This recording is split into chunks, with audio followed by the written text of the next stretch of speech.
Bien, continuando con la clase 4 de la semana 4 del curso de precálculo. En este caso vamos a trabajar el concepto de composición, pero ya no con dos funciones, sino que lo vamos a tratar de extender al caso de tres funciones. Por ejemplo, acá nos están pidiendo la composición de f con g y h, la cual se define como f de g de h de x, ¿verdad? Es decir, si yo necesito encontrar la composición de f con g con h de x, eso va a ser igual a f de g de h de x, ¿verdad? Así definimos esta composición. Bien, por ejemplo, en el ejemplo 5, nos piden encontrar f compuesta con g y con h, donde f de x, ¿verdad? Donde f de x es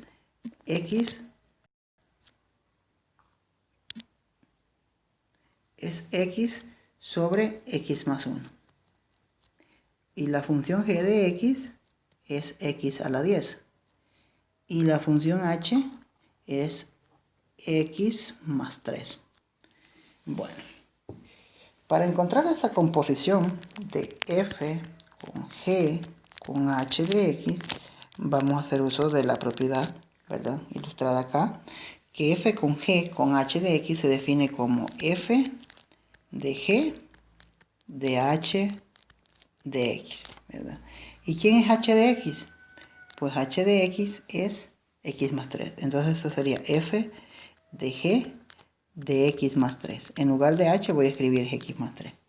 ¿Y qué le hace g a un valor que toma en su dominio? Pues lo eleva a la 10. Entonces esto sería f de x más 3 todo elevado a la 10. Bueno. ¿Y qué le hace f a un valor que toma en su dominio? ¿Qué le hace f?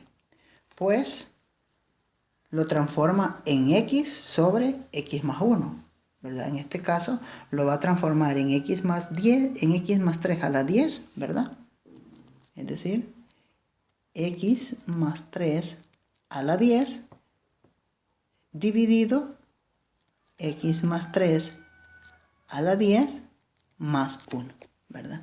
Y esa sería la composición de tres funciones. Bien. Espero sirvan estas ideas para comprender la clase de la semana 4. Muchas gracias.